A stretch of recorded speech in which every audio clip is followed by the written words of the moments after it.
Dear students, आपका स्वागत है इस वर्चुअल क्लास में। आज हम फिजिक्स का जो बहुत इंपॉर्टेंट पार्ट है यहाँ पर क्वांटम स्टैटिस्टिक्स, उसके बारे में डिस्कस करेंगे। क्वांटम शब्द से आप परिचित होंगे। एक एनर्जी का छोटे से छोटा पार्टिकल जिसकी एनर्जी फिक्स्ड है, that is E equals to h nu. और अभी तक आपने क्लासिकल मैकेनिक्स पढ़ा होगा, उससे आप परिचित हो गए होंगे, और अगर नहीं पढ़े होंगे तो पढ़ा होगा तो आप उससे आपने सुना जरूर होगा क्लासिकल मैकेनिक्स। क्लासिकल मींस जो बड़े ऑब्जेक्ट्स हैं, जैसे टेनिस की बॉल है, क्रिकेट की बॉल है, फुटबॉल है, या प्लेनेटरी मोशंस हैं, उनका अध्ययन। That means something related with bigger objects. और अगर आप दूसरे सिरे पर यहाँ क्वांटम मैकेनिक्स की बात करेंगे तो quantum mechanics that means related with smaller particles just like electrons, neutrons, protons, like this. तो क्वांटम स्टैटिस्टिक्स एक ऐसी अवस्था है जो इन दोनों के बीच की अवस्था होगी, जहां आप जो आपके पास अवयव होंगे जैसे इलेक्ट्रॉन्स, प्रोटॉन्स, फंडामेंटल पार्टिकल्स हैं, उनको लेकर अध्ययन करेंगे। और जो आपका कंक्लूजन होगा, जो रिजल्ट होगा, वो बिगर ऑब्जेक्ट्स के लिए रिलेटेड होगा। तो आज हम पढ़ेंगे यहाँ पर मैक्सवेल बोल्ट्जमैन सांख्यिकी, जिसको एमबी स्टैटिस्टिक्स भी कहेंगे, और बोस आइंस्टीन सांख्यिकी। जो पहले वाली है, जो मैक्सवेल बोल्ट्जमैन है, उसको आप क्लासिकल सांख्यिकी बोलते हैं यहाँ पर, दैट्स क्लासिकल स्टैटिस्टिक्स। जो रिमेनिंग टू हैं, जिनमें बोस आइंस्टीन है और फर्मी डिराक है, दे आर क्वांटम स्टैटिस्टिक्स। दोनों में इनमें अंतर क्या है क्लासिकल और क्वांटम में, वो अभी अगली स्लाइड्स में हम लोग यहाँ पर डिस्कस करेंगे। एंड फाइनली इन तीनों के बीच में जो कंपैरिजन होगा वो हम यहाँ पर डिस्कस करेंगे। दैट्स एमबी, बीई और एफटी के बीच में क्या क्या डिफरेंस है, और उनमें उनकी मूलभूत जो बातें हैं, जो फीचर्स हैं, उनको हम लोग यहाँ पर डिस्कस करेंगे। सर्वप्रथम सांख्यिकी, स्टैटिस्टिकल मैकेनिक्स क्या है? That is a science in which basic theory is not deterministic. जो मूलभूत सिद्धांत हैं, they are not deterministic in statistical mechanics. Second part, the basic theory makes only statements, और वो भी जो स्टेटमेंट्स होंगे, they are about probabilities for sequence of events and they establish the correlations among them. इनके कुछ examples हम लोग यहाँ डिस्कस करेंगे।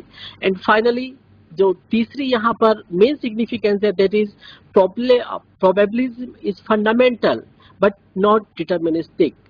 तात्पर्य यह है कि यहाँ आप प्रायिकता का अध्ययन करेंगे। जो मोस्ट प्रोबेबल जो वैल्यूज है, जो वहां पर इवेंट हो रहा है, उसको आप यहाँ कैलकुलेट करेंगे, मेजर करेंगे, और उनके द्वारा जो कुछ डिटर्मिनिस्टिक जो अप्रोच होगा उसको यहाँ आप प्राप्त करेंगे, but they are not final. और इसको आप कह सकते हैं यहाँ पर कि physics only describes the probabilities. जो सांख्यिकी है यहाँ पर, स्टैटिस्टिकल मैकेनिक्स है, वहां केवल आप प्रोबेबिलिटीज का ही उपयोग करेंगे। एक तरह से अगर देखा जाए तो ये क्लासिकल मैकेनिक्स और क्वांटम मैकेनिक्स दोनों से अलग है, क्योंकि क्लासिकल मैकेनिक्स में आप ऑब्जर्वेशंस बहुत सरलता से ले सकते हैं। क्वांटम मैकेनिक्स की अगर आप बात करें तो वहां आपके पास स्मॉलर पार्टिकल्स हैं, आप मेजरमेंट्स कर सकते हैं वहां पर, लेकिन यहाँ आप स्मॉलर पार्टिकल्स का मेजरमेंट करेंगे with the help of probability. Maximum probable जो वैल्यूज होगा उसको कैलकुलेट करेंगे, और उनके आधार पर जो बिगर ऑब्जेक्ट्स हैं which are related with the classical mechanics, उनके बारे में उन रिजल्ट्स को आप यहाँ पर प्राप्त करेंगे। देखिए, क्वांटम मैकेनिक्स की आवश्यकता क्यों पड़ी? आपके पास क्लासिकल फिजिक्स था, और जहां आप देखते हैं कि हर कार्य के पीछे एक कारण होता है। आपने देखा होगा न्यूटन्स के लॉज हैं, काफी फेमस है फिजिक्स में, और वहां आप देखेंगे कि अगर कोई वस्तु गति करती है तो इसका कारण क्या है वहां पर, कि आपने उसके ऊपर एक बल आरोपित किया है। मतलब वस्तु में अगर गति है तो उसका जो कारण है वो एक बल है वहां पर। इस मैकेनिक्स में 70-90s के आसपास लैग्रेंज ने काफी कुछ संशोधन किए थे, और उसके बाद 1840 में जो हैमिल्टनियन प्रसिद्ध वैज्ञानिक थे, उन्होंने उसमें जो कंप्यूटेशनल पावर था न्यूटोनियन मैकेनिक्स का, उसको ऐड किया था। इस प्रकार की जो मैकेनिक्स है, जो क्लासिकल मैकेनिक्स है, they are called as Newtonian mechanics. उसमें समय समय पर चेंजेज आते रहे और लाप्लास ने जो 1749 से लेकर 1827 तक जिन्होंने अपना योगदान दिया था फिजिक्स के लिए, उन्होंने उसमें मेजर कॉन्ट्रीब्यूशंस दिए थे और वो सब they are related with the theory of probability. यहाँ it should be possible in principle to have perfect knowledge of the universe. उनके जो आकलन थे यूनिवर्स को लेकर थे और such knowledge would come from measuring at one time the position and velocities of every particle of matter and then applying the Newton's laws to them। बच्चों, ये जो वाक्य है इससे आपको भौतिकी का एक जो मूलभूत सिद्धांत है वो याद आ रहा होगा, that is uncertainty principle, that is measuring the position and velocity of every particle of matter and then applying the laws of mechanics to them, or as they are cause and effect relation that work forward and backward in time। क्योंकि यहाँ जो motion होगा objects का जो motion है that is that gives the perfect knowledge and it can be extended all the way back to the beginning of the universe and all the way forward to its end। तात्पर्य यह है कि जो classical mechanics है, जो मौलिक सिद्धांत है उसके यहाँ पर they are meant for the giant objects, और इससे आप यूनिवर्स के बारे में जो प्लेनेटरी सब्जेक्ट्स हैं उनके बारे में यहाँ पर अध्ययन कर सकते हैं। So no uncertainty principle allowed, then that's the second part. And जो मैक्सवेल है यहाँ पर उनके योगदान है इसको लेकर, that was in 1831 to 1879। After that Gibbs, आपने गिब्स पैराडॉक्स अभी पढ़ा होगा, otherwise that will be in your next chapter. तो he has contributed a lot to this. And then Boltzmann, जिनके बारे में हम यहाँ पर अध्ययन करेंगे, उनके डिस्ट्रीब्यूशन लॉ के बारे में, they have contributed to this mechanics. they showed that statistical distributions of physical properties of an ideal gas that is in equilibrium, और इक्विलिब्रियम का तात्पर्य यह होगा कि वहां जो निकाय है उसके छोटे छोटे जो अवयव हैं वहां पर they all are at the same temperature और they are having the identical situation. छात्रों, यहाँ पर आप जब स्टैटिस्टिकल मैकेनिक्स की बात करते हैं तो आपने एंसेम्बल्स के बारे में पढ़ा होगा, समुदाय के बारे में, और समुदाय को लेकर जो फेज स्पेस है, कलाकोष्ठिका है, उसका आपने यहाँ पर अध्ययन किया होगा। तो दैट इज आप पूरे के पूरे निकाय को छोटे छोटे पार्ट्स में, एक तरह से अगर आप कहें तो छोटे छोटे चैम्बर्स में आप उनको डिवाइड कर देंगे, और वो जो पार्टिकल्स होंगे वहां पर उन सब की नेचर, उन सब का टेम्परेचर, प्रेशर, जो मूलभूत उनके सिद्धांत, जो प्रॉपर्टीज हैं वो ऑलमोस्ट एक जैसे होंगे। हम लोग यहाँ पर इसको डिस्कस करेंगे। और finally we are going to the next one, that is the typical problems flipping of coins। क्योंकि मैंने आपको बताया कि statistical mechanics में आप जो आकलन लेंगे they are based on the probability। और एक बेसिक जो आप देखते हैं एग्जाम्पल यहाँ पर, अगर आप कॉइन उछालेंगे, टॉस करेंगे, तो वहाँ 50-50% चांस होंगे आइदर हेड और टेल।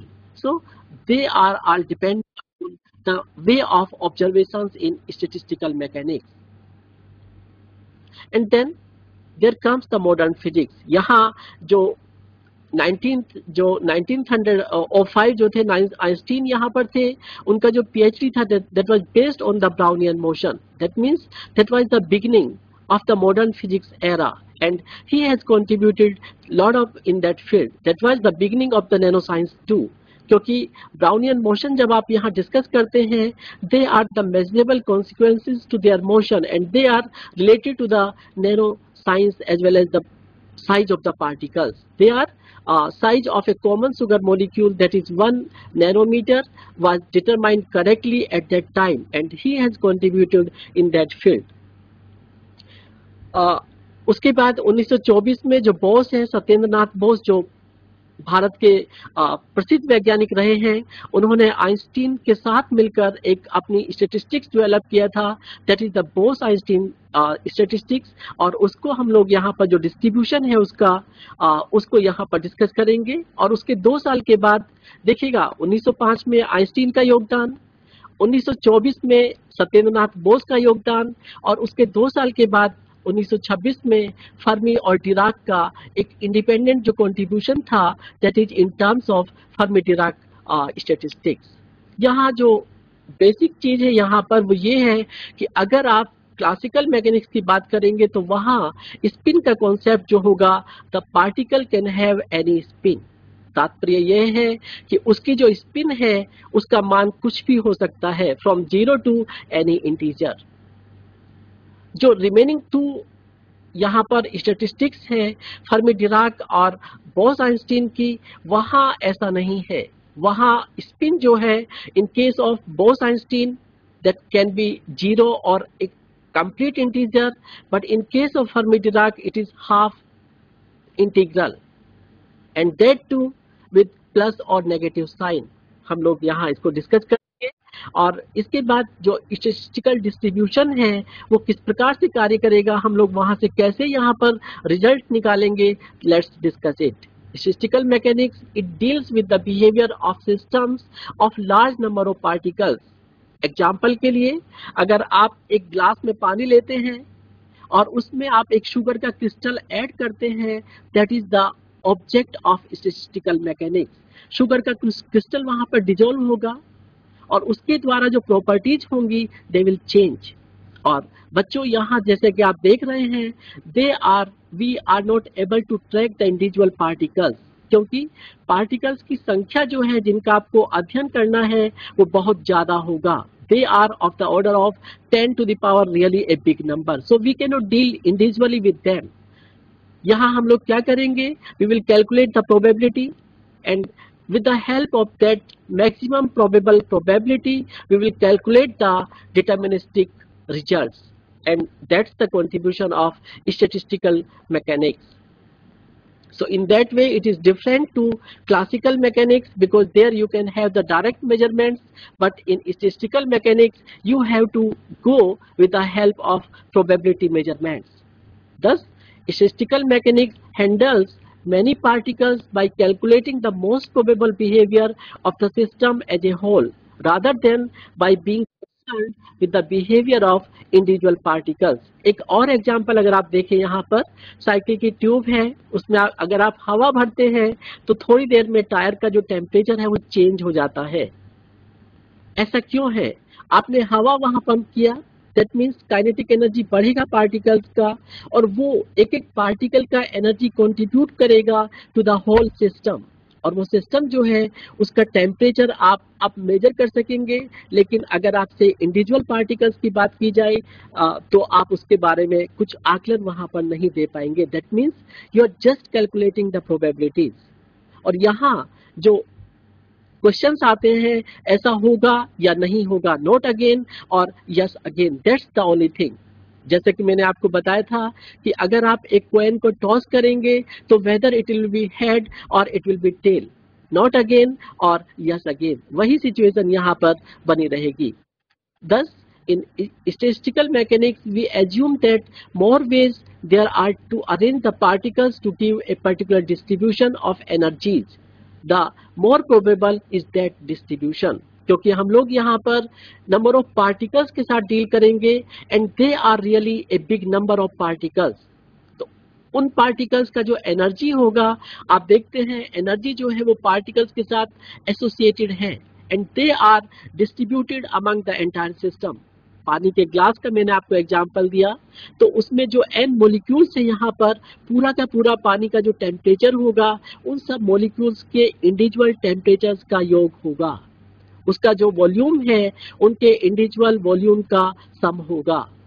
तो इस प्रकार की जो प्रॉपर्टीज होंगी they are associated with the individual particles, and with the help of individual particles we will calculate the properties of the system. एक एग्जांपल है यहाँ आपके पास 6 यूनिट्स है एनर्जी की, और उसको आपको डिवाइड करना है 3 पार्टिकल्स के बीच में। तो देखिएगा यहाँ क्या क्या कॉम्बिनेशंस बन सकते हैं। Let's see, first we have 3 to 1, they are coloured. इसका मतलब क्या होगा कि पार्टिकल्स जो हैं दे आर डिस्टिंग्विश्ड, आप उनको उनके कलर के द्वारा आइडेंटिफाई कर सकेंगे। बच्चों, क्लासिकल मैकेनिक्स की जब आप बात करते हैं तो particle can have any spin. Second, the particle is well distinguished.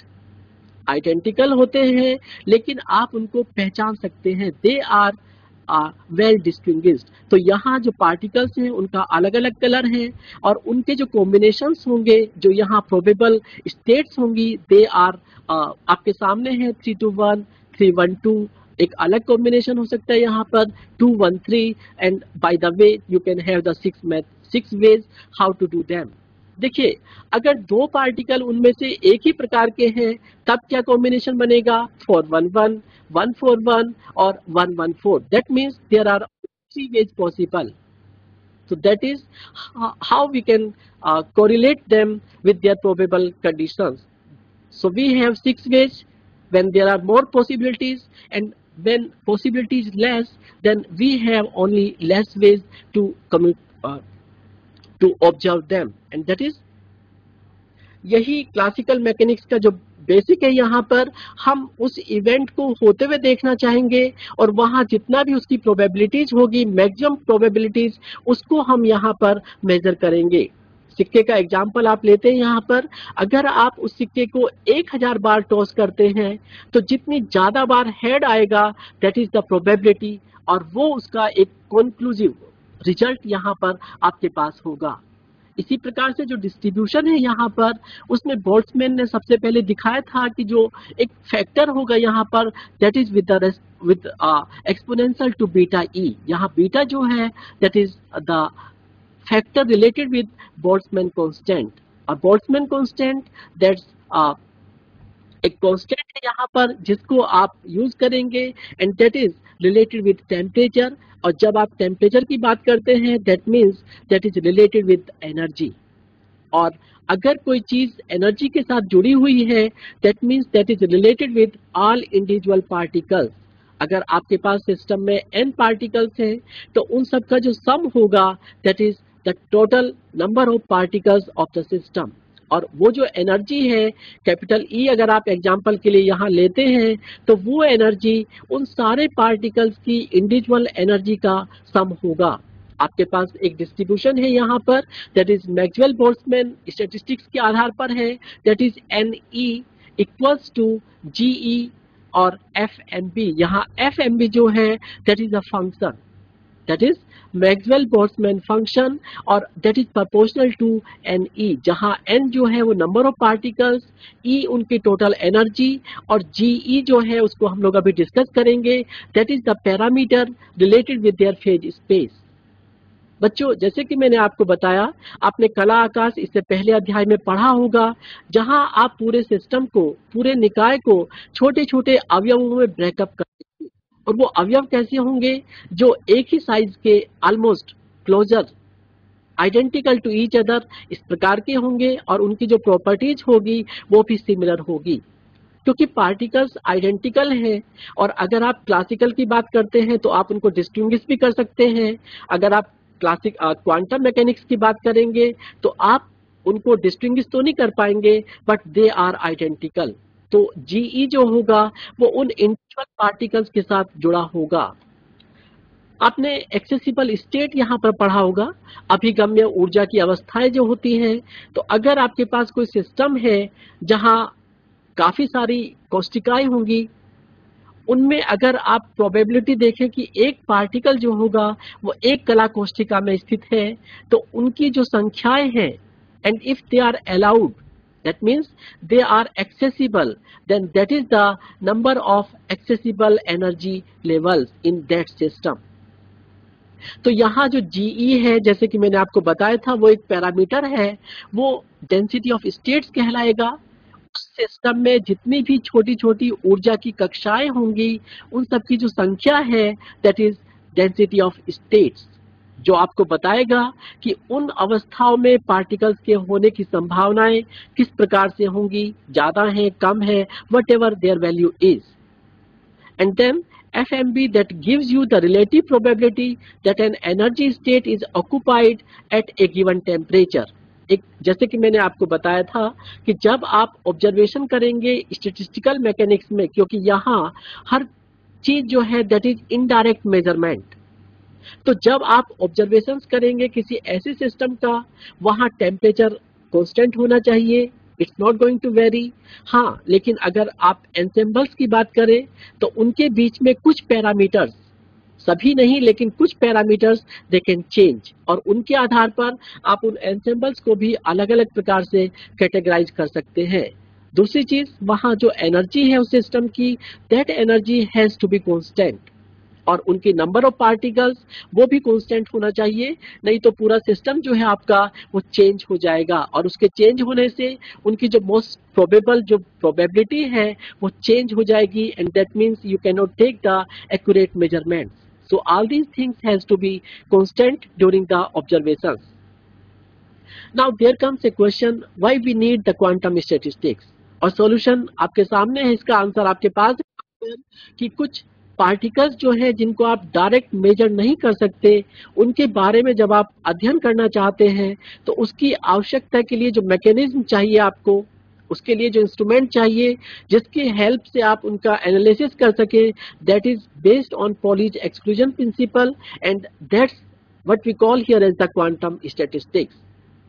यहाँ क्योंकि पॉली के एक्सक्लूजन की प्रिंसिपल की बात करते हैं हम लोग यहाँ पर, इसमें भी यहाँ अगर आप बोस आइंस्टीन को लेंगे या फर्मी डिराक को लेंगे, it's not always applicable to both of them, क्योंकि जब आप स्पिन लेंगे बोस आइंस्टीन स्टैटिस्टिक्स में, तो वहां क्योंकि पार्टिकल कैन हैव जीरो और any spin, particle can have zero और एनी स्पिन, सो जो एक्सक्लूजन प्रिंसिपल है वो वहां लागू नहीं होगा। लेकिन अगर आप फर्मी डिराक स्टैटिस्टिक्स की बात करेंगे तो वहां क्योंकि no two electrons can have the same set of quantum numbers, अगर एक ही कक्षा में एक से ज्यादा इलेक्ट्रॉन वहां है, अगर एक कला कोष्ठिका में एक से ज्यादा इलेक्ट्रॉन है तो निश्चित रूप से उनका जो स्पिन होगा वो चेंज हो जाएगा, और वहां ये जो नियम है, प्रिंसिपल है, वो पूरी तरह से लागू होगा।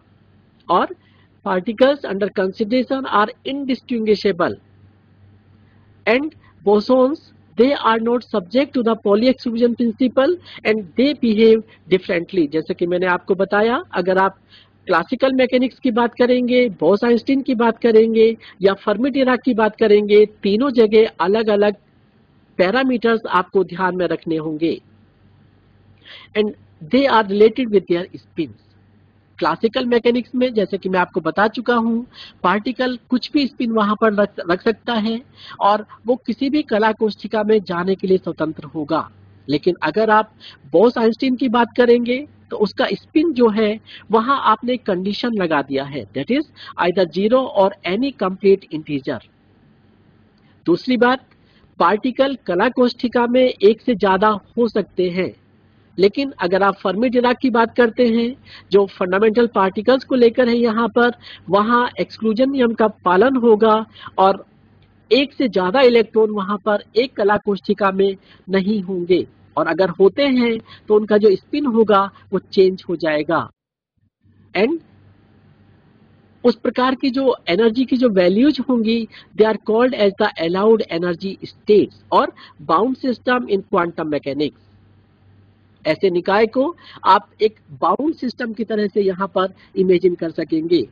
Thus, in the physics, there is no restriction on particle energies in classical physics. But if you are talking about quantum mechanics, then there is the restriction on particle energies also. That is, in terms of their spins, you have the restrictions. Now, how can you distribute the particles in their energy states? देखिए, एक example है आपके सामने यहाँ पर। अगर आप एक सिस्टम लेते हैं जहां एक स्टेट 1 है और एक स्टेट 2 है, अगर आप इनको अभिगम्य अवस्थाएं मानते हैं तो एक मैकेनिज्म में निश्चित बात है कि वो बोस आइंस्टीन होगी, दोनों पार्टिकल अलग अलग कक्षाओं में स्थित हो सकते हैं। दूसरा केस है कि दोनों पार्टिकल एक साथ पहली ही कक्षा में हो सकते हैं, अथवा दोनों पार्टिकल एक साथ दूसरी कक्षा में हो सकते हैं। There are only 3 possible states of a system because there are 2 types of quantum mechanical particles. 2 quantum distributions are needed. जितने पार्टिकल्स होंगे उतने डिस्ट्रीब्यूशन के आपके पास वहां पर ऑप्शंस होने चाहिए। But if you are talking about fermions, fermions का मतलब ऐसे पार्टिकल्स जो बोस फर्मी डिराक स्टैटिस्टिक्स का पालन करेंगे। दैट मीन्स उनका जो स्पिन होगा वो प्लस माइनस हाफ होगा। ऐसे पार्टिकल्स क्योंकि पॉली के नियम का पालन करेंगे और उनकी स्पिन जो है दैट इज हाफ इंटीजर, और दूसरी जो केस है यहाँ पर वो बोसॉन्स का होगा जहां स्पिन जीरो या इंटीजर स्पिन हो सकती है and they do not obey the Pauli's principle. देखिएगा एक डिस्ट्रीब्यूशन है यहाँ पर। सपोज कीजिए एक सिस्टम है जहां एनर्जी लेवल्स है E और उसका जो नेक्स्ट एनर्जी लेवल है that is E plus delta E, और अगर उस निकाय का टेम्परेचर T है तो वहां जो डिस्ट्रीब्यूशन होगा n नंबर ऑफ पार्टिकल्स का, और फेज सेल्स है वहां पर, और उनके जो आप डेंसिटी ऑफ स्टेट्स GE है, तो डिस्ट्रीब्यूशन होगा आपके सामने है उसका फार्मूला। और the Boltzmann distribution describes how the energy is distributed in an assembly of identical but distinguishable particles। ध्यान दीजिएगा पार्टिकल्स जो हैं वो डिस्टिंग्विशेबल हैं, आप उनको पहचान सकते हैं, दे आर डिस्टिंग्विशेबल पार्टिकल्स। इसी प्रकार से क्योंकि आप छोटे छोटे पार्टिकल्स की बात करेंगे तो जो सांख्यिकी है यहाँ पर वह कहती है कि हर पार्टिकल के साथ एक वेव फंक्शन जुड़ा होगा। दैट मीन्स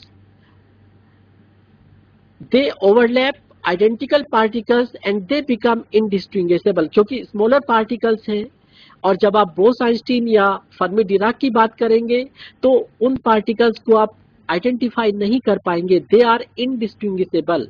हालांकि आपको उनकी स्पिन के बारे में पता है, आइदर दे हैव जीरो और इंटीग्रल स्पिन्स और they have half integral spins, so they can be identified with their spins, but they are indistinguishable, they are all identical but you cannot identify them individually। इसी प्रकार से वहां आपको energy distribution जो होगा वो आप अलग प्रकार से बोस-आइंस्टीन का अथवा फर्मी-डिराक सांख्यिकी का पालन करते हुए उनका डिस्ट्रीब्यूशन कैलकुलेट करेंगे।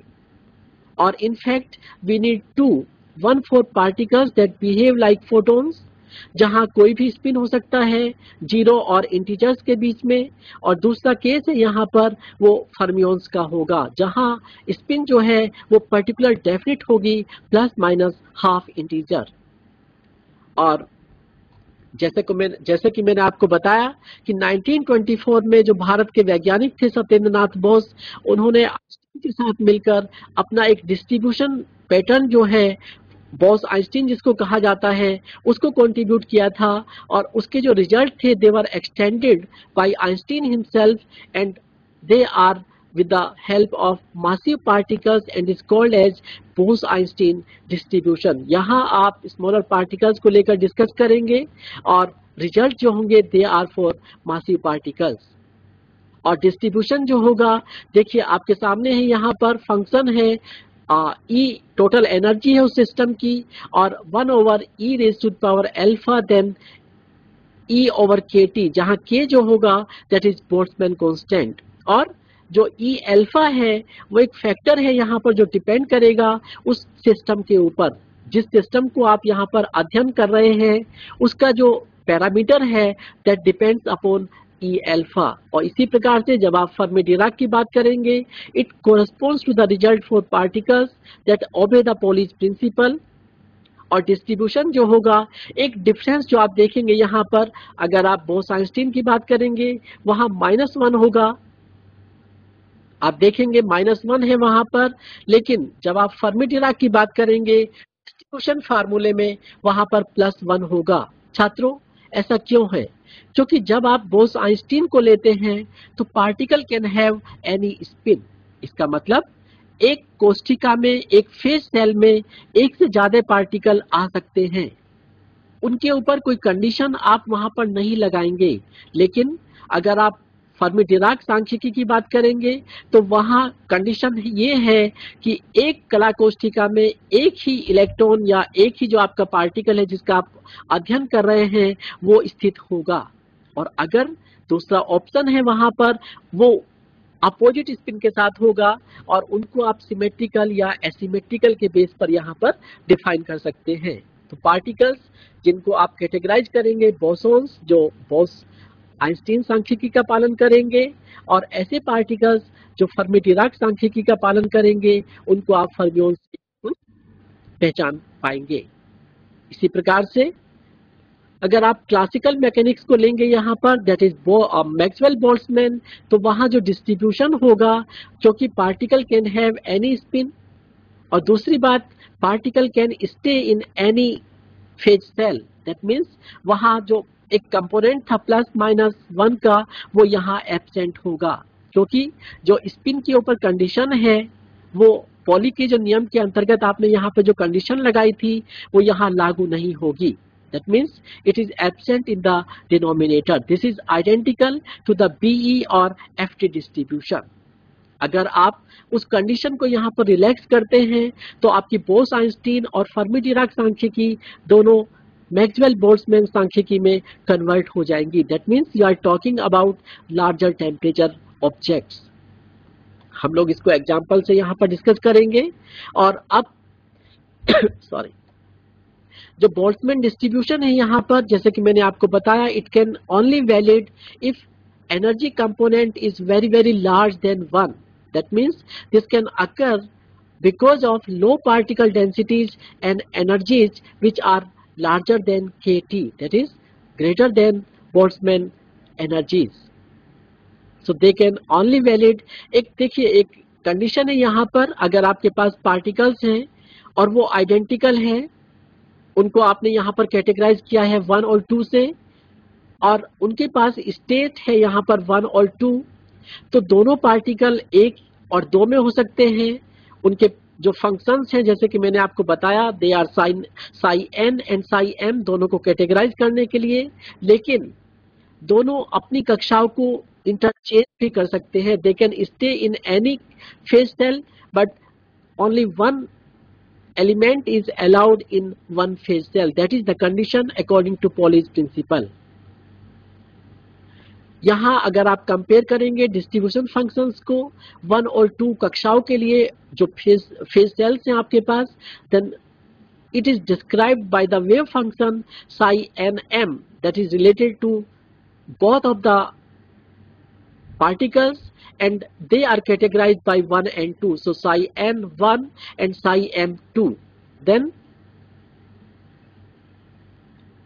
the reverse case, जहां दोनों आपस में अपनी कक्षा को चेंज कर सकते हैं, that psi 2 1 and that जो वेव फंक्शन होगा अब वो psi 2 होगा n के लिए, और mth जो पार्टिकल होगा उसके लिए वेव फंक्शन यहाँ पर psi m होगा, और वो निश्चित रूप से पहली जो फेज सेल है उसमें यहाँ पर स्थित होगा। इस प्रकार से क्या है, आप देखेंगे यहाँ पर कि जो डिस्ट्रीब्यूशन है that is for distinguishable particles and the 2 wave functions of them are given below.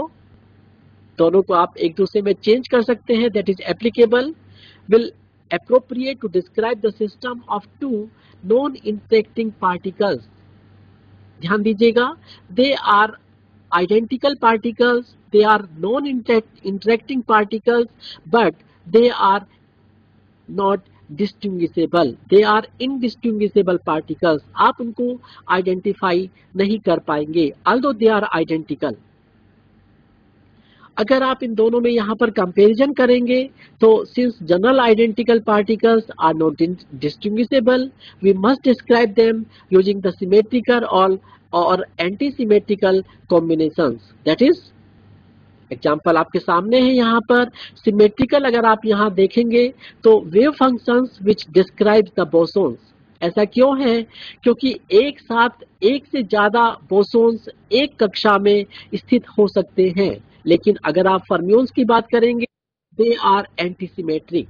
That means only 1 electron can stay in 1 phase cell, no more than 1 can be there, otherwise they will be antisymmetric. That means spin component will automatically change, and that is a boson in a quantum state increases. देखिए इसका प्रभाव क्या पड़ेगा यहाँ पर कि अगर कोई आपके पास एक स्टेट है, क्वांटम स्टेट है, तो वहां अगर बोसोन है तो वो इंक्रीज करेगा the chance of finding other identical bosons in the same state. That means वहां पर जो पॉली का जो अपवर्जन का नियम होगा उसका पालन नहीं होगा।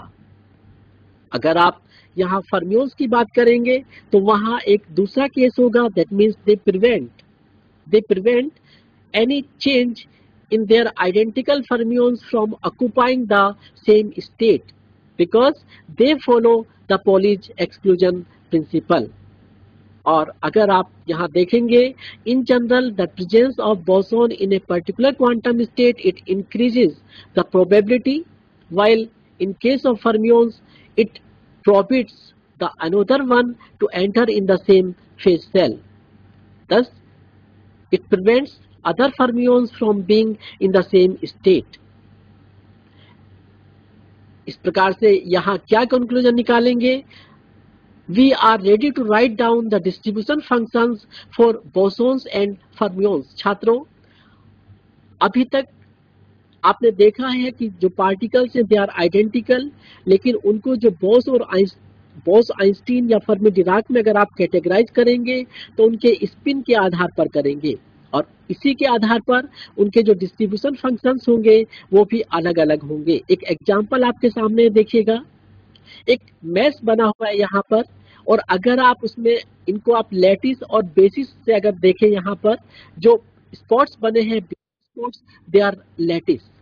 अगर आप कोई क्रिस्टल स्ट्रक्चर लेते हैं तो आप छोटे छोटे मॉलिक्यूल्स को, एटम्स को या आयंस को फिक्स कर देंगे उन जालकों के ऊपर। जो जालक है वो बेसिस जो नेटवर्क बना है वहां पर उसके ऊपर फिक्स कर देंगे, that means you have a particular structure. तो यहाँ अगर आप देखना, इसको आप इमेजिन कीजिएगा एक एंसेंबल या फेज स्पेस के द्वारा, just imagine like A phase space. और जो छोटे छोटे जो कक्षक यहाँ बने हैं, जो त्रिविमीय है, यहाँ पर 3 डायमेंशनल हैं, they are like phase cells, they are like phase cells. तो उसमें वो पार्टिकल वहां पर होगा या नहीं? That means if nx equals to 1, that means probability is maximum. और अगर probability maximum है तो definitely वहां पर particle उपस्थित होगा। In other hand, if probability is 0, that means जो आपके पास जो accessible state है, जो energy state है, वहां पर particle absent होगा, वो उस कक्षा में वहां पर नहीं होगा। इनको आप माइक्रोफिजिकल एंसेंबल से भी परिभाषित कर सकेंगे और उनकी जो स्टेट्स होगी उसको टाउ से आप यहाँ रिप्रेजेंट करते हैं, जो आपको उनके आकार के बारे में नॉलेज यहाँ पर प्रदान करेगा और उनको आप डिफाइन कर सकते हैं उनकी प्रोबेबिलिटीज के द्वारा। मैंने आपको पहले ही बताया था कि जब आप स्टैटिस्टिकल मैकेनिक्स की बात करेंगे, that means you are talking about their probabilities. Either particle is present in the phase cell or it is absent in the phase cell. So that depends upon their probabilities whether it is there or not. If probability is maximum, that means जो epsilon energy का जो particle है यहाँ पर, suppose कीजिएगा वो ith particle है उस सिस्टम का, तो वो जो GI वहाँ पर डेंसिटी ऑफ स्टेट्स आपने कहा है उसमें उपस्थित होगा। और अगर उसकी प्रोबेबिलिटी 0 है, दैट मीन्स जो उसकी फेज सेल आपने डिफाइन किया है यहाँ पर वो वहां पर उपस्थित नहीं होगा। और इसी प्रकार से मेनी डिग्रीज ऑफ फ्रीडम, जैसा कि मैंने आपको बताया यहाँ पर कि अगर आप स्टैटिस्टिकल मैकेनिक्स की बात करते हैं तो यहाँ जो सिस्टम होगा उसमें आपके पास बहुत सारे पार्टिकल्स होंगे, they are really very large number of particles, और उनके लिए आपको उतनी ही ऑफ फ्रीडम की आवश्यकता पड़ेगी। छात्रों, आपने जब फेज स्पेस का अध्ययन किया होगा तो आपने देखा होगा कि वहां आप किसी एक पार्टिकल को पूरी तरह से परिभाषित करने के लिए आपको 3 स्थिति निर्देशांक, पोजीशन कोऑर्डिनेट्स, और 3 उसके संवेग निर्देशांक जो एक प्रकार से उसके ऊर्जा को प्रदर्शित करेंगे उनकी आवश्यकता होगी। तो वहां आपको एक पार्टिकल के लिए अगर आपको 6 कोऑर्डिनेट चाहिए तो अगर n पार्टिकल्स हैं तो of course they are multiple of 6। जितने ज्यादा पार्टिकल्स होंगे उतनी ज्यादा डिग्रीज ऑफ फ्रीडम होगी वहां पर, और उसी प्रकार से आपको उतने ही आवश्यकता होगी वहां पर पैरामीटर्स की, उनको कैलकुलेट करने के लिए, उनके बारे में अध्ययन करने के लिए। इसीलिए we are applying the method of probability.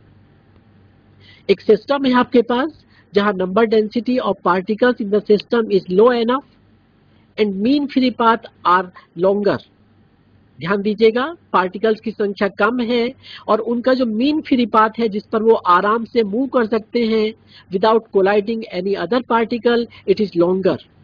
और एग्जाम्पल है इसका यहाँ पर डाइल्यूट गैस। तो ऐसा जो सिस्टम होगा उसको आप यहाँ पर बहुत सरलता से बोल्ट्जमैन, मैक्सवेल बोल्ट्जमैन जो सांख्यिकी है उसका उपयोग करते हुए अध्ययन कर सकेंगे। 1877 में बोल्ट्जमैन ने इसको कंट्रीब्यूट किया था and it was modified by Maxwell. जैसे कि मैंने आपको बताया, मैकेनिज्म में धीरे धीरे चेंज हुआ यहाँ पर, and that is on the basis of the contribution of different scientists. So it was modified by Maxwell and the distribution जो है यहाँ पर उस distribution को आप Maxwell Boltzmann distribution कहेंगे। वहीं जब आप क्वांटम सांख्यिकी की बात करेंगे, बोस आइंस्टीन या फर्मी डिराक की बात करेंगे, तो एनी नंबर ऑफ पार्टिकल्स पर स्टेट, पहली कंडीशन है वहां पर एनी नंबर ऑफ पार्टिकल्स पर स्टेट, और second particle with integer spin, that is 0, 1, 2, maybe any spin is allowed in that particular case. Secondly, if you are talking about the Fermi-Dirac, only one particle per state, first condition you are applying, and second one is their spin is half integer, that is plus minus half. Let's discuss here about the Bose-Einstein.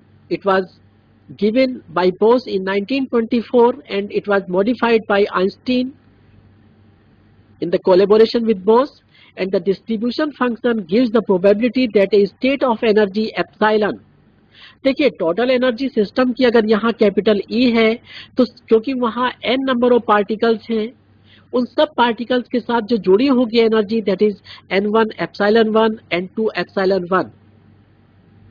एक प्रश्न आप यहाँ पूछना चाहेंगे या आपने आपसे करना चाहेंगे कि एनर्जी जो है वो इंडिविजुअल क्यों नहीं है, why it is not independent.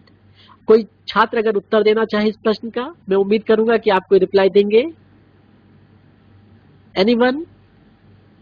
आप नंबर ऑफ पार्टिकल्स लेते हैं n equals to n1 n2 n3 like this. देखिएगा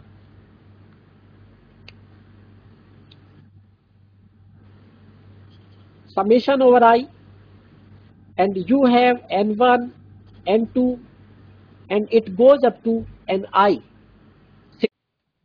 अगर आप एनर्जी लेंगे यहाँ पर तो वो टोटल एनर्जी का सम होगा, and it goes here epsilon 1 n1 for first particle, epsilon 2 n2 for second particle, and it goes up to the, अगर आपके पास nth पार्टिकल है तो ये होगा यहाँ पर ni epsilon I, that is associated with the particle.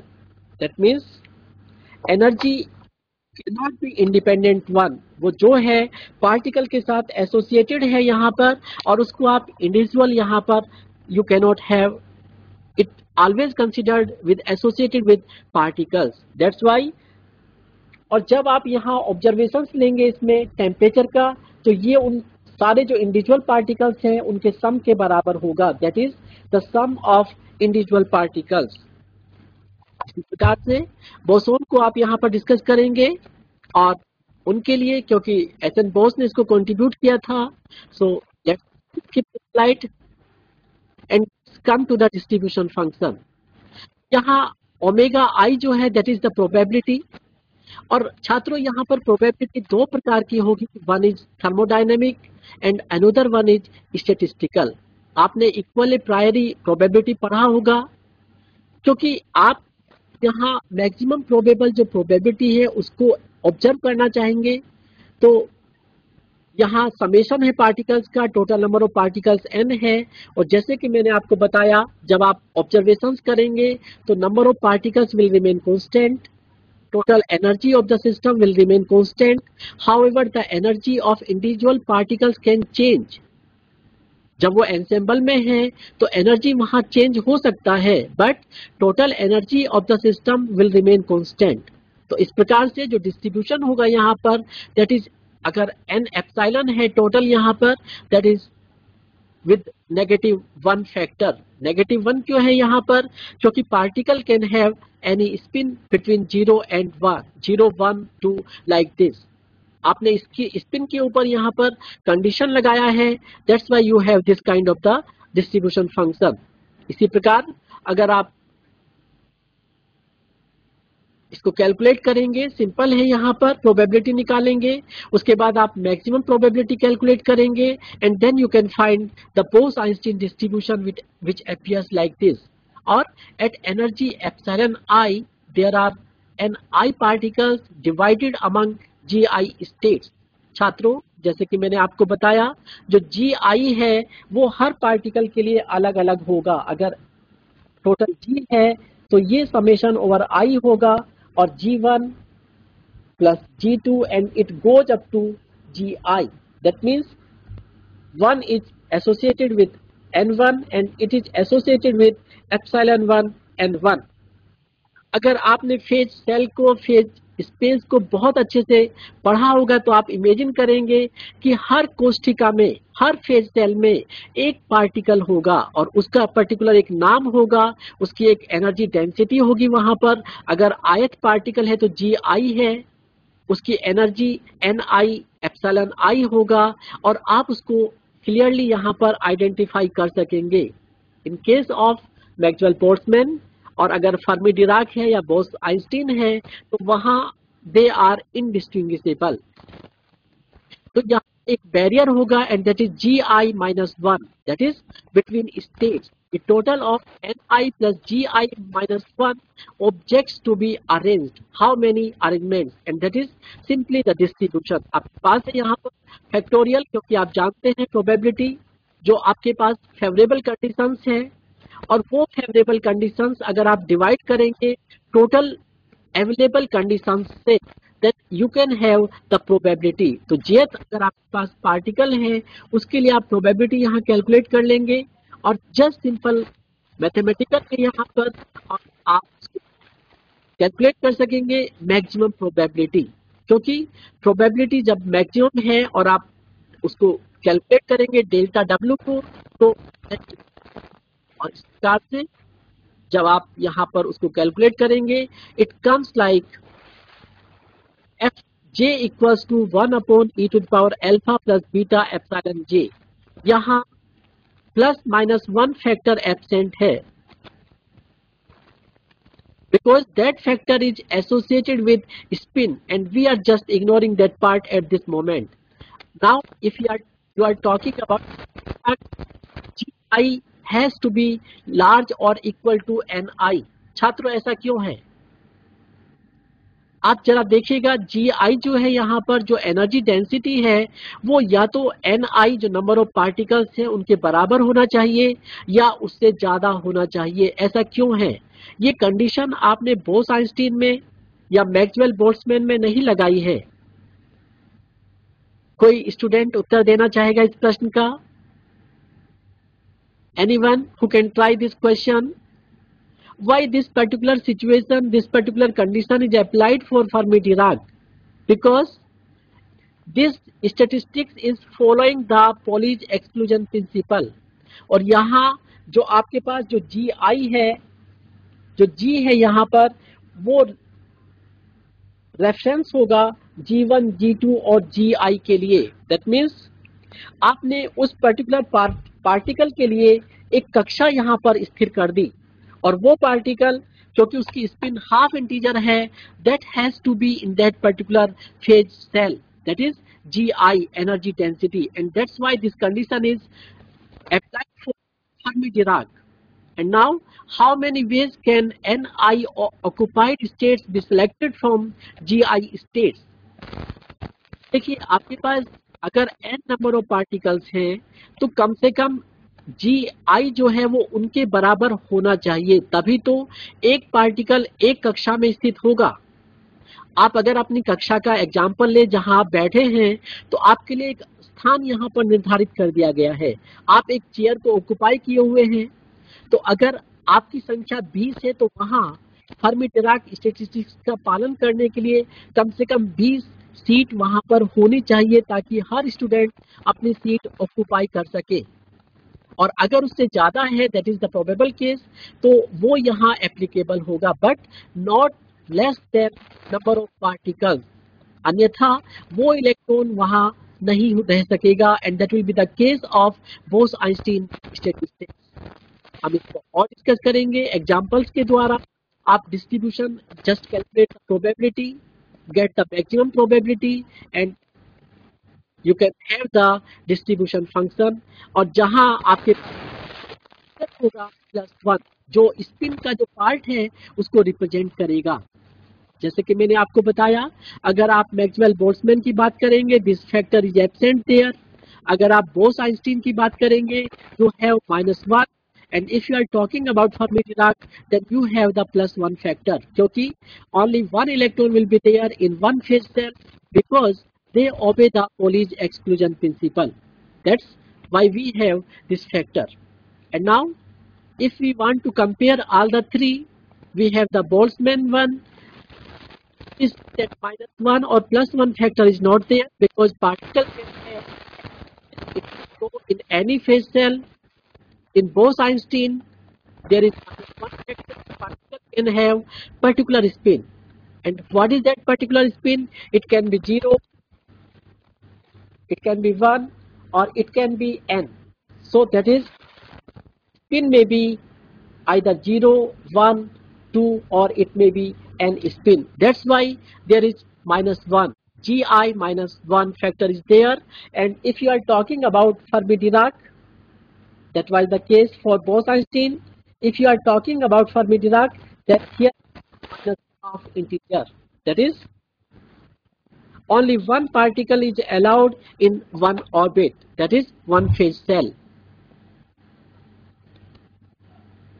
Boltzmann distribution मैं discuss कर चुका हूं, तो इस स्लाइड को हम लोग स्किप कर देंगे। आप इसको देख लीजिएगा, कर लेंगे आप इसको, मुझे उम्मीद है। Then now we are talking about the partition function. Partition function, जो पार्टिकल्स हैं आपके, उनको क्योंकि आपने डिवाइड किया है, आप उनको डिवाइड करेंगे n सैंपल्स के बीच में, तो एक पैरामीटर वहां पर होना चाहिए, एक फंक्शन होना चाहिए जो हमें बताएगा how the particles are going to change, how the particles are going to distribute in some distribution. That is the way of how we are dividing them into various energy states. And now we can calculate it with the help of statistics. और अगर इसको आप एक ideal gas के लिए यहाँ पर use करेंगे, ध्यान दीजिएगा, this is the case of an ideal gas, that means non interacting particles, they are non interacting particles. तो उसके लिए अगर आप इसको कैलकुलेट करते हैं, then you have the partition function Z, and it is g epsilon d epsilon and e raised to power minus beta epsilon. Here beta is Boltzmann constant related with 1 over kT, you know very well. And now the Boltzmann distribution, जहां fj होगा वो एक occupation number होगा। Occupation number, जब आपके पास कोई system है जहां पार्टिकल्स की संख्या बहुत ज्यादा है, तो वहां आप एक पैरामीटर निकालना चाहेंगे, दैट इज ऑक्यूपेशन नंबर, जो आपको जानकारी देगा कि कितने पार्टिकल्स कितने फेज सेल्स में डिस्ट्रीब्यूट हैं। So that gives you the information about accessible energy states. Why they are accessible energy states? क्योंकि यहाँ पॉली के नियम का पालन होगा और एनर्जी स्टेट्स जो हैं, they are only allowed energy states.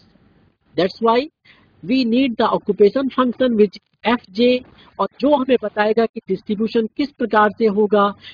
We can have an idea about the distribution of particles in Boltzmann distribution. Now, regarding the quantum statistics, we have taken it to classical limit. देखिएगा, मैंने आपको बताया था कि अगर आप temperature ज्यादा वहां पर, तो पूरा सिस्टम जो होगा आपका बोस-आइंस्टीन या फर्मी-डिराक, वो कन्वर्ट हो जाएगा मैक्सवेल बोल्ट्जमैन में। और उसका जो डिस्ट्रीब्यूशन है, जो आपने यहाँ पर फंक्शन निकाला है, एक पैरामीटर निकाला है, उसको अगर आप प्लॉट करेंगे तो वो चेंज होगा and it will convert into Maxwell Boltzmann distribution function. That is, if low particle density, the distinguishability is not a factor. अगर आपके पास पार्टिकल्स कम है, उनकी संख्या कम है, तो आप उनको आइडेंटिफाई कर सकते हैं। और बच्चों, आपने जब मैक्सवेल बोल्ट्जमैन पढ़ा है यहाँ पर, तो उसमें आपने देखा है कि पार्टिकल जो होंगे वो डिस्टिंग्विशेबल होंगे। दैट मीन्स आप उनको आइडेंटिफाई कर सकते हैं एक दूसरे से। जो कलर्स बोलकर मैंने आपको एग्जांपल दिया था, that is the case of Maxwell Boltzmann distribution. लेकिन अगर आप दो बोल्ट्स का कलर एक तरह से कर देंगे, जैसे कि आपने देखा था उस एग्जांपल में, तो वहां पार्टिकल्स की डेंसिटी ज्यादा होगी और इनडिस्टिंग्विशेबल हो जाएंगे पार्टिकल्स, मतलब आप उनको डिस्टिंग्विश नहीं कर सकते। क्लासिकल लिमिट, जैसे कि मैंने आपको बताया, जब टेम्परेचर ज्यादा होगा तो दोनों की दोनों सांख्यिकी का जो फंक्शन होगा वो बोल्ट्स मैक्सवेल बोल्ट्जमैन डिस्ट्रीब्यूशन में कन्वर्ट हो जाएगा, and that is same as Boltzmann, that is 1/kT। Now the quantum results, if you have +1 then it is Fermi-Dirac distribution, if you have -1 it is Bose-Einstein distribution, and if you don't have any of them it is classical one, that is Maxwell-Boltzmann distribution. Now for bosons the distribution function आप इसको निकाल चुके हैं, you can just calculate it easily. For fermions you can have +1 there because of their spin, and the difference is the sign in -1 as well as +1. और जैसा कि मैंने आपको रिपीटेडली बताया, this part is because of their spin factor. Spin factor. Here bosons are particles with integral spin, and there is no limit on the number of bosons they can occupy in the same state. क्योंकि आपने कोई condition तो नहीं लगाया है कि एक कक्षा में एक ही बोसोन होगा, there may be n bosons in one state. लेकिन अगर आप फर्मियोन्स की बात करेंगे, जो लोअर पार्ट है यहाँ पर जहाँ +1 है, वहाँ केवल एक ही इलेक्ट्रॉन आपको उपस्थित होगा। एग्जाम्पल आप देखते हैं, इलेक्ट्रॉन्स इन मेटल्स, जब आप पढ़ेंगे डिस्ट्रीब्यूशन के जो एप्लीकेशंस हैं, तो वहां आप देखेंगे कि 1 electron in 1 particular phase cell. अगर आप फोटॉन्स की बात करेंगे या फोनॉन्स की बात करेंगे या लिक्विड हीलियम की बात करेंगे, He3, He4, they are the examples of Bose-Einstein distributions. That means they can have either zero spin or integer spin. Now fermions are the particles with half integral spin with only one particle per state, that is NLM, or otherwise their spin will change, and that's why उनको हमने यहाँ पर, आपको ध्यान होगा, asymmetrical particle कहा था। They are asymmetrical particles, but if you are talking about bosons they are symmetrical particles, क्योंकि स्पिन वहां पर उतना कंसिडर नहीं होगा। They are, they can have the same spin also, but in electrons the spin has to be opposite, and that's why they are asymmetric. देखिए इन तीनों का जो डिस्ट्रीब्यूशन है वो आप देख रहे हैं यहाँ पर। जो लोअर वन है that is in the red colour, that is Fermi-Dirac distribution. जो T है दैट इज द टेम्परेचर, और जो ब्लू कलर में है दैट इज Maxwell-Boltzmann, और जो स्लाइटली पर्पल कलर है दैट इज Bose-Einstein। आप क्या देखते हैं यहाँ पर कि जब एनर्जी कम है, एनर्जी लो है, that means you are trending towards the Fermi-Dirac distribution. लेकिन अगर आप एनर्जी बढ़ाते हैं तो Fermi-Dirac डिस्ट्रीब्यूशन जो है वो Bose-Einstein और Maxwell-Boltzmann डिस्ट्रीब्यूशन की तरफ कन्वर्ट हो जाएगा। इसका मतलब अगर एनर्जी बढ़ाएंगे, एनर्जी बढ़ाने का मतलब आप टेम्परेचर चेंज करेंगे, then distribution is going to change in classical, they are going to convert in Maxwell-Boltzmann. So both Fermi-Dirac as well as Bose-Einstein, they will convert into the Maxwell-Boltzmann distribution. Example आपके सामने है यहाँ पर। Lower part is the Fermi-Dirac, the middle one is the Boltzmann, and the upper one is the Bose-Einstein. अगर आप temperature ज्यादा लेते हैं यहाँ पर देखिएगा, 0 के ऊपर you have only 2 of them. Now it's kT. And just compare between kT and 2 kT, they are going to merge, and at almost 3 kT, that means 3 times of temperature you have enhanced, all the 3 have merged, and the system जिसका आप अध्ययन कर रहे थे यहाँ, it has been converted into a classical system, that has converted into a classical system. अब ये जो system होगा, it is no more a quantum phenomena, it is a classical pattern. Probability that a particle occupies a given energy state, it satisfies the inequality, and that is F Fermi-Dirac, it is less than that's Maxwell-Boltzmann and it is lesser than Bose-Einstein. And similarly, अगर आप energy बढ़ाते हैं, all the three functions become the same when temperature is increased. और जब आप 3kT देखते हैं यहाँ ग्राफ में, this situation is happening. Now something more about the quantum statistics. कुछ रिपीट करेंगे यहाँ पर. डिस्ट्रीब्यूशन फंक्शन G एप्सिलॉन जो है that is the density of states, F epsilon function है यहाँ पर, और N जो है that is number of particles associated with energy epsilon. Now when half integral spin particles are rotated by 360 degree, देखिए because of their spins, अगर आप fermions को रोटेट करते हैं 360 डिग्री से, its wave function change its sign. That means जो positive polarity थी यहाँ पर, वो पोलैरिटी यहाँ पर चेंज हो जाएगी with negative polarity. But now if you are talking about the bosons, the wave function is unchanged because spin is matter. Spin, तो वहाँ पार्टिकल्स क्योंकि सिमेट्रिकल हैं, देयर स्पिन उतना वहां पर इफेक्ट नहीं डालेगी. But if you are talking about fermions, because they are asymmetrical, the sign will change. Similarly the density of state, जैसे कि मैंने आपको बताया, अगर आपके पास एनर्जी स्टेट E है और उससे थोड़ा नेक्स्ट जो स्टेज है that is E plus delta E, that is slightly change the energy states, तो वहां अगर आप उसका डिस्ट्रीब्यूशन निकालेंगे, it is of this order and total number of particles is n. It's given by total number of particles integration between 0 and infinity. क्योंकि जब आप observations लेंगे, अध्ययन करेंगे, तो number of particles, total energy of the system, that has to be remain constant, as well as जब आप energy की बात करते हैं तो टेम्परेचर भी वहां पर कांस्टेंट होगा. और each function Fe is associated with a different density of states and that is Ge. So just to change it now, density of states मैंने आपको बता दिया यहाँ पर. आप, मुझे उम्मीद है इसका अध्ययन करेंगे घर जाकर, और फोटोन गैस अगर आप लेंगे, इसी एप्लीकेशन को आप वहां पर उपयोग में लाएंगे. देखिएगा डिस्ट्रीब्यूशन फंक्शन जो है इट्स ऑलमोस्ट सिमिलर, क्योंकि ये उस फिनोमेना के लिए है जो बोस आइंस्टीन सांख्यिकी का पालन करेगा. इसी प्रकार से फोटॉन्स अल्फा को देखिएगा, व्हाट वी हैव स्टडीड, थोड़ा रिपीट करेंगे. बोसोन और fermions, the spin matters and energy is larger than kT, then both quantum statistics that converge into classical statistics. और इसी प्रकार से Fermi-Dirac distribution law, you have read it with a sign of +1. If you are talking about classical limits, that means at higher temperatures the quantum statistics merge into a classical statistics. और इसी प्रकार से distribution function, देखिए जब temperature low है आपके पास तो Fermi-Dirac, and if temperature is going to increase it converge into the classical one.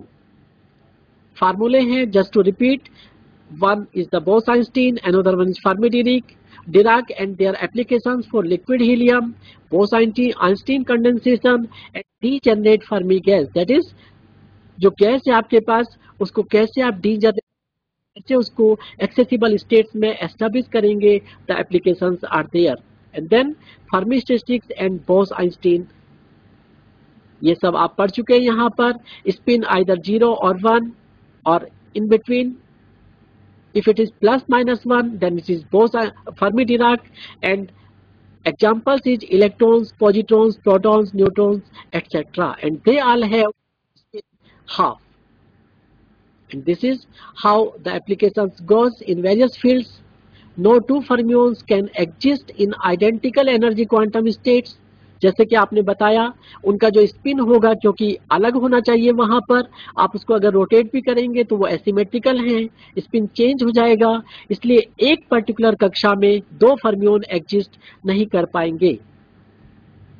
कुछ और एग्जांपल्स हैं यहाँ पर. Electron degeneracy governs the collapse of states to the stars into the white dwarf. देखिए जैसे सन है आपका, कुछ समय के बाद वो व्हाइट ड्वार्फ में कन्वर्ट हो जाएगा बिकॉज ऑफ दिस फिनोमेना. और फर्मी डिराक आप देख रहे हैं यहाँ पर Enrico Fermi from 1901 to 1954 and the other hand it is the Dirac.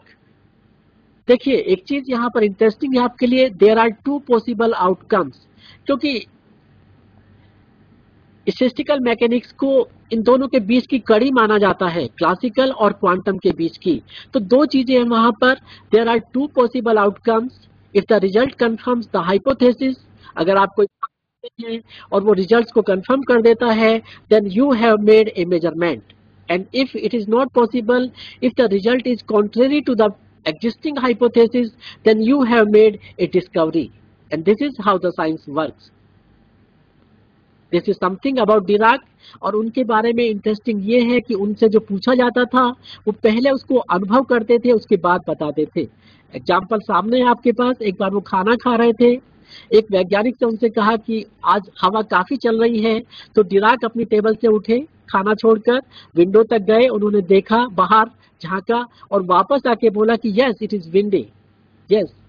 तो that is how the science works, and he was awarded in 1933 by Nobel prize for his contribution to Fermi Dirac distribution.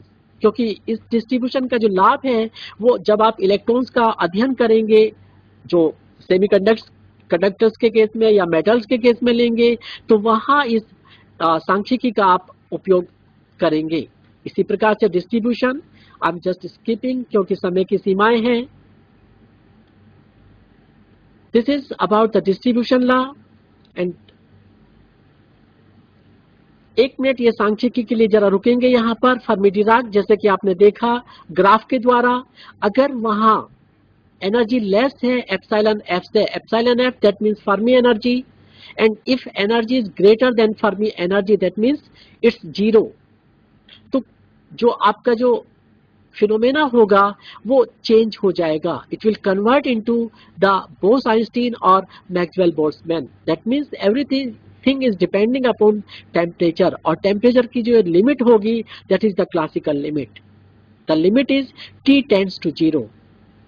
और इसीलिए आपने देखा था वहां पर एक वर्ग बन जाता है जब आप फर्मी डिराक डिस्ट्रीब्यूशन लेते हैं, जो आप देखते हैं 0 to 1, that is at T equals to 0।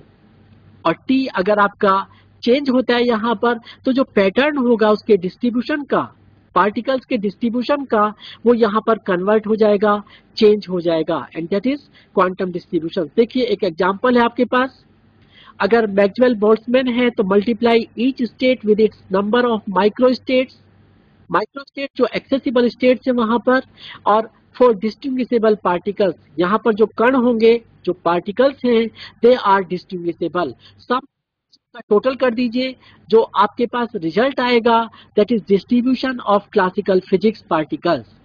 Second one is the Bose-Einstein.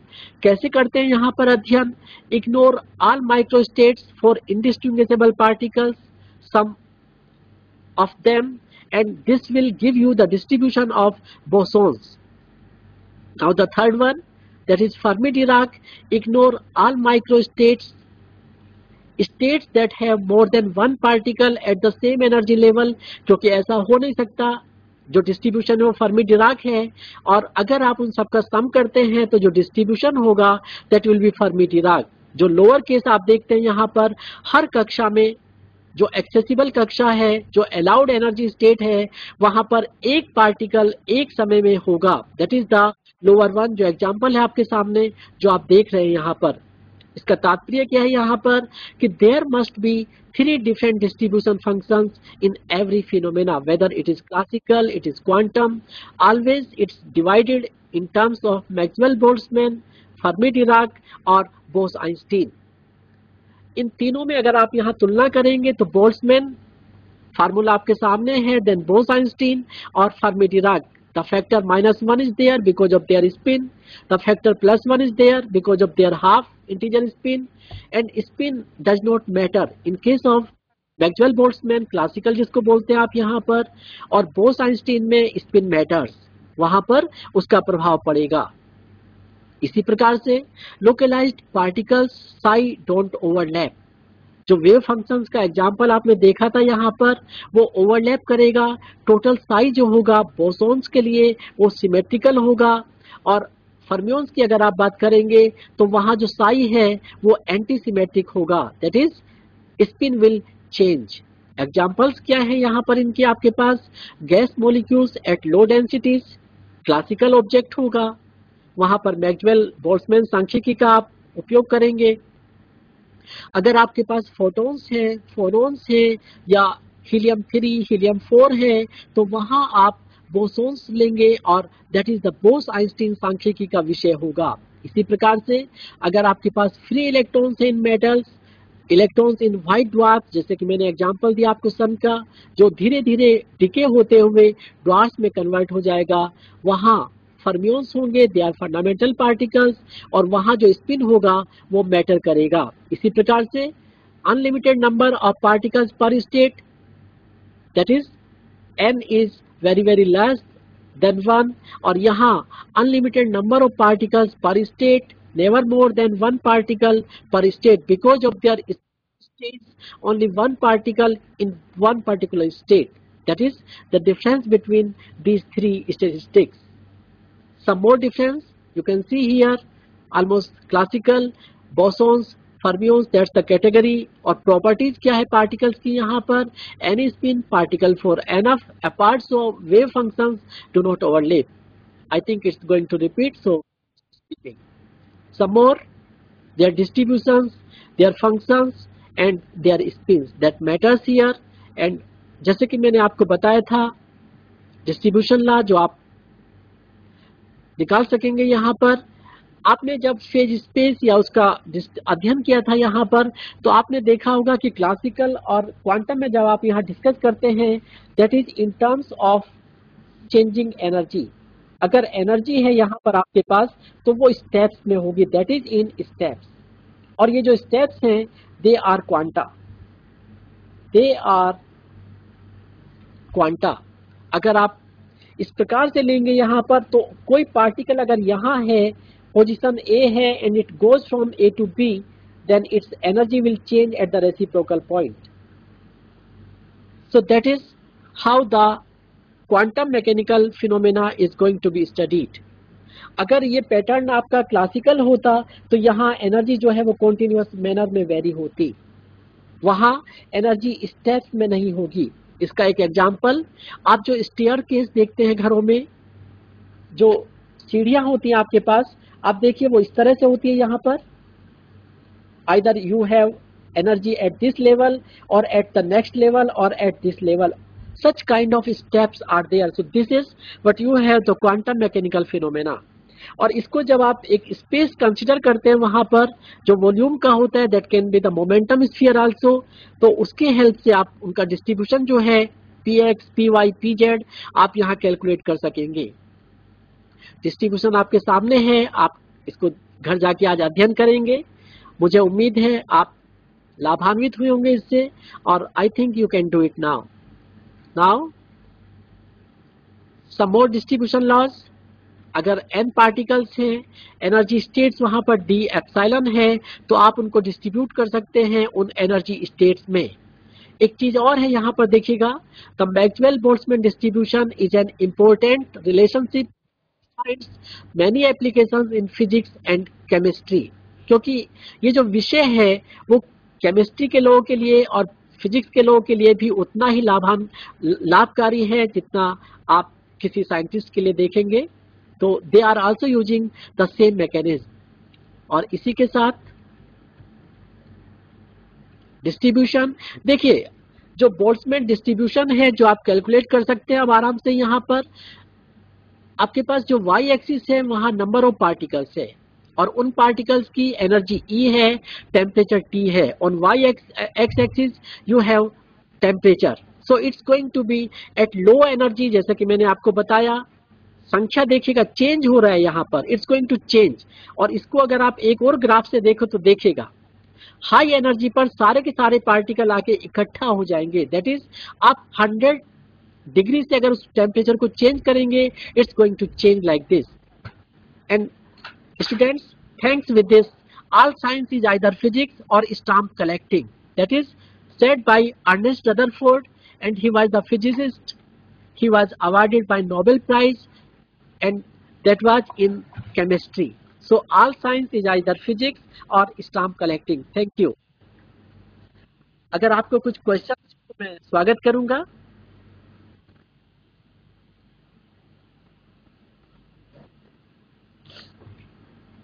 I think time is up. Yeah. Thank you, students.